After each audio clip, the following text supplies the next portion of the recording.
అదే RTV app వార్తల్ని క్షణాల్లో చదివే అవకాశం ఉంటుంది. ఒక న్యూస్ పేపర్, ఒక టెలివిజన్ ఛానల్ మీ చేతుల్లో ఎప్పుడూ ఉంటాయి. మహబూబ్ నగర్ జిల్లాలో కూడా బంగిడిపల్లి మామిడిపండ్లు అంటే ఒక ప్రత్యేకత ఉంటుంది. ముఖ్యంగా ఉమ్మడి మహబూబ్ నగర్ జిల్లాలో ఉన్నటువంటి కొల్లాపూర్ ప్రాంతం అంతా కూడా ఒక మామిడి పండ్లకు కూడా మామిడికాయలకు భారీ డిమాండ్ ఉంటుంది. ఏదైతే వేసవి కాలంలో కూడా మామిడికాయలకు సంబంధించింది, మామిడి పండ్లకు సంబంధించింది బంగిడిపల్లి మామిడి పండ్లు అంటే కూడా చాలా కూడా ప్రత్యేకత ఉంటుంది. ఇక్కడ ఈ మామిడి పండ్లను, మామిడికాయలను ఎక్స్పోర్ట్ చేయాలని చెప్పి చాలామంది మామిడి రైతులు కూడా కోరుతున్న పరిస్థితి కనిపిస్తుంది. అయితే ఈ నేపథ్యంలో కూడా గత 2002లో కూడా రాష్ట్ర ప్రభుత్వం ఇక్కడ కొల్లాపూర్ ప్రాంతంలో పండించే మామిడి కాయలకు సంబంధించి కూడా ఎక్స్పోర్ట్ చేయాలని ఒక ప్రత్యేకంగా తీసుకొచ్చేది. ఏదైతే కొల్లాపూర్ కావచ్చు, గద్వాల ప్రాంతాల్లో ఉన్నటువంటి సాగు చేసేటి మామిడికాయలకు సంబంధించి కూడా ఎక్స్పోర్ట్ కావాలని చాలామంది మామిడి రైతులు కూడా కోరుతున్న పరిస్థితి కనిపిస్తుంది. అయితే ఈ నేపథ్యంలో కూడా మామిడి పండ్లకు సంబంధించి, మామిడికాయలకు సంబంధించిన ఎక్స్పోర్ట్ ఇక్కడ పండించే మామిడికాయలను కూడా ఇతర దేశాలకు ఎక్స్పోర్ట్ చేసే గిట్టుబాటు ధర వస్తున్న నేపథ్యంలో కూడా 2022లో కూడా గత ప్రభుత్వం కూడా నిర్ణయం తీసుకున్నది. దీన్ని ఫుడ్ ప్రాసెసింగ్ సంబంధించి కూడా తీసుకొచ్చారు. ఈ నేపథ్యంలో కూడా మామిడి పండ్లను, మామిడికాయలకు సంబంధించి కూడా ఎక్స్పోర్ట్ ఏ విధంగా చేయాలనేది దానిపైన ఈరోజు మహబూబ్ నగర్ జిల్లా కేంద్రంలో కూడా దీనికి అవగాహన సదస్సు, సెమినార్ నిర్వహించారు. ఇదే అంశం పైన కొంతమంది మామిడి రైతులు ఉన్నారు, వారిని అడిగే ప్రయత్నం చేద్దాం. అన్న చెప్పండి, ఈరోజు మామిడి పండ్లకు సంబంధించి కూడా ఈరోజు సెమినార్ కార్యక్రమం ఉద్దేశం ఏంటి చెప్పండి.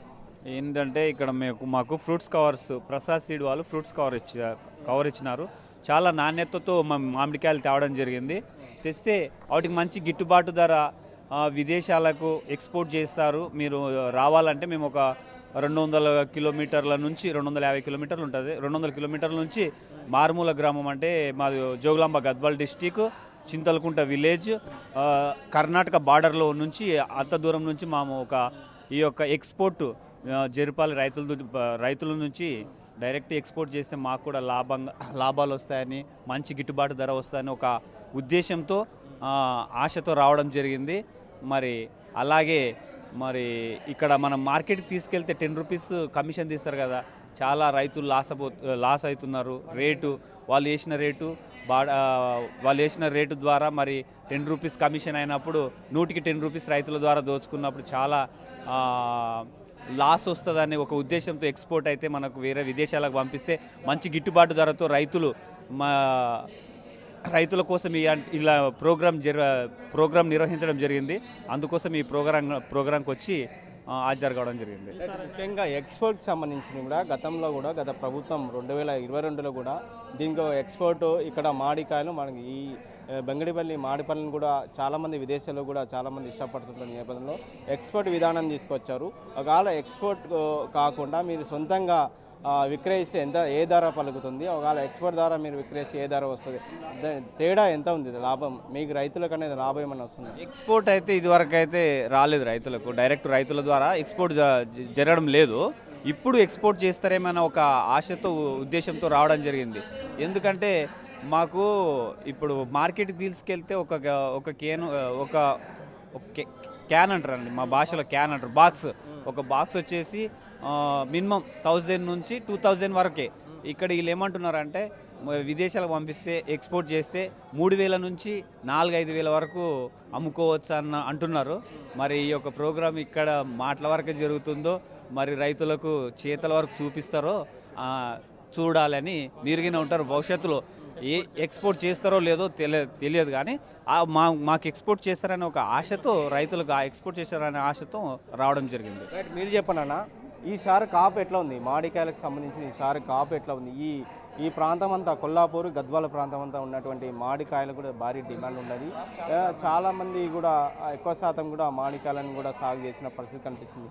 ఈసారి కాపు ఎట్లా ఉంది? ఈసారి దిగుబడి ఎట్లా ఉంది? గతంలో పోలిస్తే ఈసారి క్రాప్ చాలా తక్కువ ఉంది. వాతావరణం పరిస్థితుల వల్ల ఈ సంవత్సరం పూత చాలా లేటుగా వచ్చింది. పూత లేటుగా రావడం వల్ల ఎండలకి ఆ పూత మొత్తం రాలిపోయింది. కాబట్టి ఈ సంవత్సరం మామిడి రైతులు చాలామంది నష్టంలో కూరుకుపోయినారు. కాబట్టి గవర్నమెంట్ దీని ద్వారా, ఆంధ్రప్రదేశ్లో అయితే క్రాప్ ఇన్సూరెన్స్ ద్వారా ఎకరాకి 40,000 ఇస్తున్నారు. కాబట్టి మన తెలంగాణలో కూడా ఈ మామిడి రైతుల్ని క్రాప్ ఇన్సూరెన్స్ పెట్టి ఏదో ఒక విధంగా రైతులను ఆదుకోవాలని ఈ తెలంగాణ గవర్నమెంట్ని మరి మామిడి తరపుల నుంచి మేము కోరుతున్నాం. రైట్, ముఖ్యంగా ఏమనుకు లాస్ట్గా ఫైనల్గా ఇప్పుడున్న ఈ మామిడికాయలను ఎక్స్పోర్ట్ చేస్తే మీకు ఖచ్చితంగా ఈ ప్రభుత్వం ఎక్స్పోర్ట్ చేస్తుందని ఊహించారా? ఎక్స్పోర్ట్ చేస్తాను మేమైతే చాలా కోరుకుంటున్నాము. మేము కూడా ఊహించుకొని ఇంత దూరం వచ్చినాం కాబట్టి ఈ గవర్నమెంట్ ఈ ఎక్స్పోర్ట్ చేస్తేనే మామిడి రైతులు జీవితాలు బాగుపడతాయి. ఎందుకొరకంటే మనం మార్కెట్లో అమ్మితే చాలా నష్టపోతాం. ఎందుకొరకంటే వాళ్ళ కమిషన్లు, ట్రాన్స్పోర్టు మాకంతా రేటు కూడా చాలా వ్యత్యాసం వస్తుంది. ఎక్స్పోర్టింగ్కి మార్కెటింగ్కి చాలా వ్యత్యాసం వస్తుంది కాబట్టి ఎక్స్పోర్టింగ్ చేస్తే రైతుకి ఏమన్నా ₹1 లాభం ఉంటుంది. ఎందుకంటే మనం బజార్లో బయట మా ఎక్స్పోర్ట్ గురించి మనం ఎక్స్పోర్ట్ చేస్తే దీనికి ఒక రేటు ఒక బాక్స్ మీద 1000 నుంచి 2000 మధ్య తేడా ఉంటుంది. కాబట్టి ఈ గవర్నమెంట్ ఎక్స్పోర్ట్ చేయాలని మేము రైతుల తరఫున కోరుకుంటాం. Right, thank you. మొత్తమైనా కూడా అయితే కొల్లాపూర్ ప్రాంతానికి సంబంధించిన మామిడి పండ్లు కూడా ఇక్కడ సెమినార్లో కూడా పరిశీలించే ప్రయత్నం చేశారు. ముఖ్యంగా ఈ మామిడి పండ్లు కూడా చాలామంది ఇష్టపడుతుంటారు. వేసవి కాలంలో వచ్చే మామిడి పండ్లు కూడా కొల్లాపూర్ మామిడి పండ్లు అంటే ఒక ప్రత్యేకత ఉంటుంది. ఇక్కడ కొల్లాపూర్ మామిడి పండ్లకు సంబంధించింది ఈ మామిడికాయలు ముఖ్యంగా ఈ పండ్ల తర్వాత కూడా మంచి తీపి ఉంటుంది, టేస్ట్ ఉంటుంది అనే నమ్మకంతో కూడా రైతులు పండిస్తారు. ఈ మామిడి పండ్లను కూడా చాలామంది ఇక తెలుగు రాష్ట్రాలే కాకుండా విదేశాలకు సంబంధించి కూడా ఎక్స్పోర్ట్ చేస్తుంటారు. అదే ఈ మామిడి పండ్లను కూడా ఏదైతే పండించే రైతులు కూడా భారీ దిగుబడి వస్తుంది. ఖచ్చితంగా ఎక్స్పోర్ట్స్ ద్వారా ఫుడ్ ప్రాసెసింగ్ చేసి ఇక్కడ ఎక్స్పోర్ట్ చేస్తే రైతులు అధికంగా లాభపడే అవకాశం అని చెప్పి అధికారులు కూడా ఇక్కడ వారికి సెమినార్ నిర్వహించి అవగాహన సదస్సు కూడా ఏర్పాటు చేసిన పరిస్థితి కనిపిస్తుంది. మొత్తమైన ఈ సంవత్సరం కూడా కాపు దిగుబడి సరిగా రాలేదు, అక్కడక్కడ కాపు వచ్చింది. ఖచ్చితంగా ఈ ఫుడ్ ప్రాసెసింగ్ చేసి ఎక్స్పోర్ట్ చేస్తే ఖచ్చితంగా రైతులు లాభపడే అవకాశం ఉందని చెప్పి రైతులు కూడా తెలియజేసే పరిస్థితి కనిపిస్తుంది. వీడియో జర్నలిస్ట్ నర్సింగ్ రెడ్డితో రామకొండ, ఆర్టీ, మహబూబ్ నగర్. మరిన్ని వీడియోస్ కోసం ఛానల్ ని సబ్స్క్రైబ్ చేయండి. లేటెస్ట్ అప్డేట్స్ కోసం వాట్సాప్ ఛానల్ ని ఫాలో అవ్వండి. ఆ లింక్ డిస్క్రిప్షన్ లో ఉంది.